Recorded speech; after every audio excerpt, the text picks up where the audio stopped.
কাজে অফিস। কেন? কাজে অফিসে মানুষ কেন যায়? বিয়ে করতে। বিয়ে করতে যাবো কি সিরিয়াস? পান করতে। মানে বললাম না তোমাকে কাজে অফিসে যাবো বিয়ে করতে। কেন তোমাকে বিয়ে করতে চাচ্ছি সেটা জিজ্ঞেস না করে তোমাকে উল্টা পাল্টা কথা বলতেছো। তুমি কি চাও? কি চাও? বাসায় কি বলবো? আব্বারে কি বলবো? তুমি কি করে? বেকার? হ্যাঁ, বেকার ছেলে বিয়ে করে নিয়ে এসছি আমি, এটা বলবো না? আমি চাই একটা, আব্বা চাই একটা, করতে চাই একটা, হচ্ছে আর একটা। আমাদের রিলেশনটা এখন আগের মতো হেলদি নাই।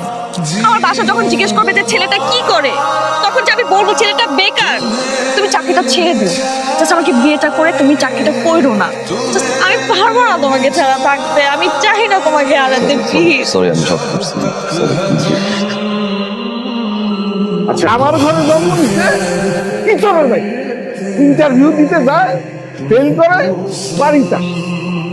তুমি কি শুরু করছো? সারাক্ষণ বকবক করো। আমার ভালো ছেলেটা তুমি গালাগালি দাও। চুপ কর। তুই চাকরি করবি এটাই শেষ কথা। আব্বা, 8:38 বাজে, 10টা ইন্টারভিউ। আপনার বয়স হয়েছে, এই বয়সে নিজের এত গালাগালি করেন না। কেমন হয়েছে ইন্টারভিউ? আলহামদুলিল্লাহ। আলহামদুলিল্লাহ, তার মানে ইন্টারভিউ ভালো হয়েছে। ইয়েস, তার মানে ফাইনালি তোমার চাকরিটা হয়ে গেছে। ভাই, চাকরি তো চাকরি হয় নাই? না। ইন্টারভিউ ভালো হয়েছে কিন্তু চাকরি হয় নাই। তুমি বুঝতেছো না কেন? অলরেডি আমার মা বাবা আমাকে বিয়ে দেওয়ার জন্য উঠে পড়ে লাগছে। 9টার পরে বাসা আসতে বলবো। ওই সময় আব্বা থাকে, আব্বার সাথে কথা বলতে বলো, আমি থাকবো বাসায়, কেমন হয়? আর কি জিজ্ঞেস করবে? ছেলে কি জব করে, ছেলে কয় টাকা পায়, ছেলেকে আমাকে সুন্দর মতো সংসার করাতে পারবে কিনা। আমি যদি কোনোদিন শখ করে বলি আমাকে দেশ বিদেশ ঘোরাতে, তখন কি সে এফোর্ড করতে পারবে কিনা।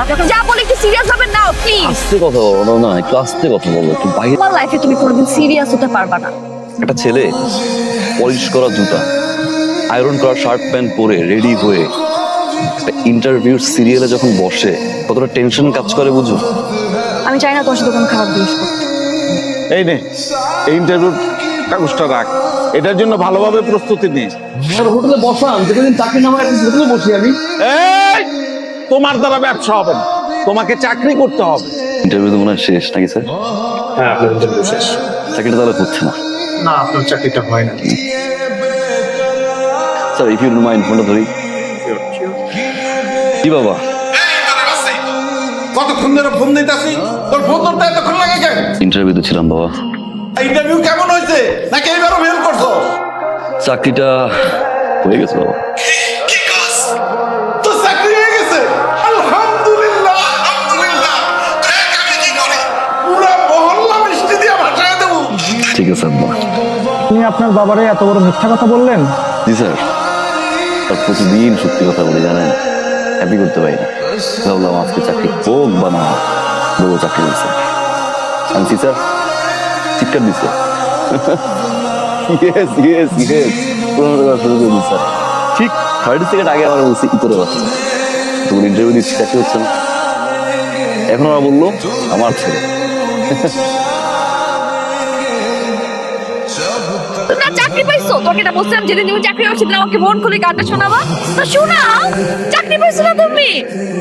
পিন্টু বলছে না? হ্যাঁ। এটা আমি পেয়ে গেছি। পিন্টু বেলা শুনছো? আব্বা টাকা দিচ্ছে, খাবো গিয়ে, চলো। সত্যি? আমি তোকে খাওয়াই। তোমার চাকরি বাকরি কেমন চলতেছে? ভালো ভালো। অফিসের ঠিকানাটা আমি একটু আরে দিয়ে রাখো কেন? তোমার সাথে আমাদের একটা সম্পর্ক হইতে যাইতেছে। হ্যাঁ, সুন্দর সম্পর্ক।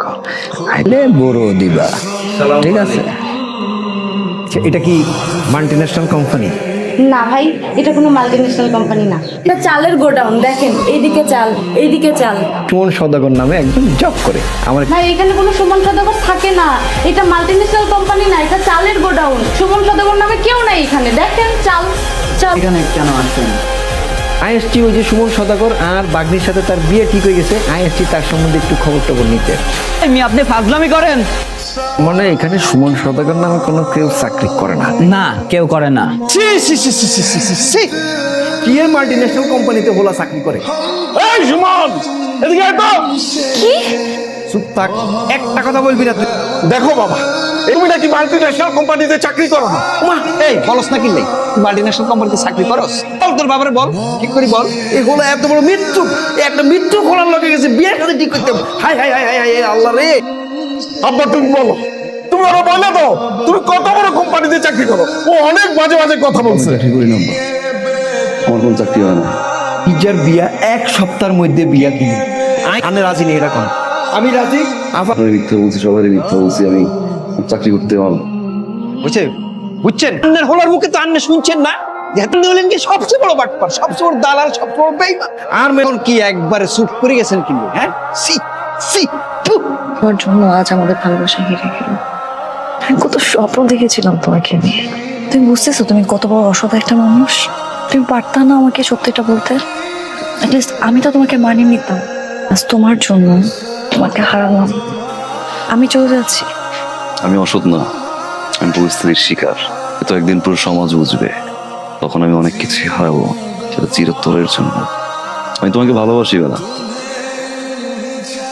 আগেও ভালোবেসেছিলাম, আজও ভালোবাসি, সারা জীবন ভালোবেসেই যাবো। ভালো থাকো।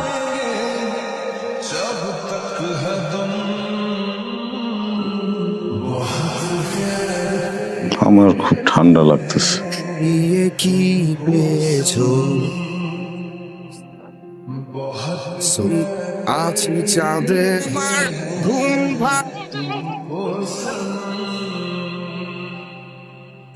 ইনি হচ্ছেন আমি যেখানে খেতে আসি মায়ের দোয়া হোটেল, এটার ওনার। সো যখন ঢাকা শহরে আনাচে কানাচে প্রত্যেকটা হোটেল বন্ধ থাকে তখনই এই হোটেলটা খোলা থাকে রাত 12টা থেকে 6টা। এই আইডিয়াটা আপনার মাথায় কিভাবে আসলো?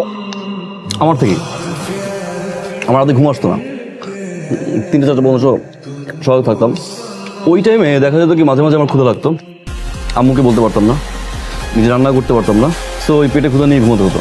তো আমার কাছে মনে হয়েছে যে এই টাইমে যদি আমি আমার হোটেলটা খোলা রাখি, তো সেই জায়গা থেকে মূলত আইডিয়াটা আসা আর কি। অসাধারণ অসাধারণ আইডিয়া, থ্যাংক ইউ।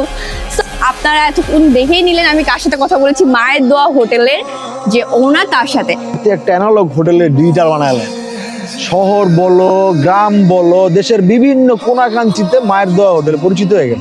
যে এখন এত successful, what's the mystery behind your success?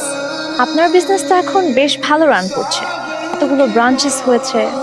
তো আপনার ব্যাংক ব্যালেন্সটা কত সেটা কি বলা যাবে? আপনার ইন্টারেস্ট আর হোটেল দে সো ম্যাজিক্যালি আপনি কোয়েশ্চেনটা পাশ কাটিয়ে গেলেন। Kind of. আমি শুনেছি আপনি নাকি জীবনে অনেকবার ফেল করেছেন, আই মিন চাকরির ইন্টারভিউতে ফেল। অ্যাকচুয়ালি আমার চাকরির প্রতি ইন্টারেস্ট কম ছিল। যেই খাবারের হোটেলটা আমি বসি, এটা আমার দাদা বসতেন, বাবা বসতেন, আজ আমি বসছি, কারণ আমার রক্তে ব্যবসা। তারপরও কি কখনো মনে হয় আপনার জীবনে কোনো অপূর্ণতা রয়েছে? কখনো কাউকে ভালোবেসেছেন আপনি? বেশি। একজনকে পেয়েছেন তাকে?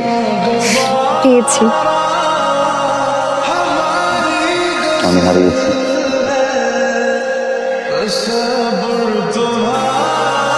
হারিয়েছি বাবাকে। কোনো ছেলে যদি সত্যিকার অর্থে চায়, জীবনে একবার না একবার সে সফল হয়ই অপেক্ষা। কারো কারো জীবনে এই সফলতাটুকু দেখানোর জন্য সেই কাছের মানুষগুলো থাকে না, যাদের জন্য সে একসময় সফল হতে চেয়েছিল। প্রতিটা আমার অনেকগুলো ব্রাঞ্চে, সবগুলো ব্রাঞ্চ থেকে যে প্রফিটটা আসে তা একটা বড় অংশ আমি গরিবের মাঝে বিলিয়ে দিই। এটাই হয়তো আমার জীবনের বাকি অংশটুকু সময় বেঁচে থাকার পর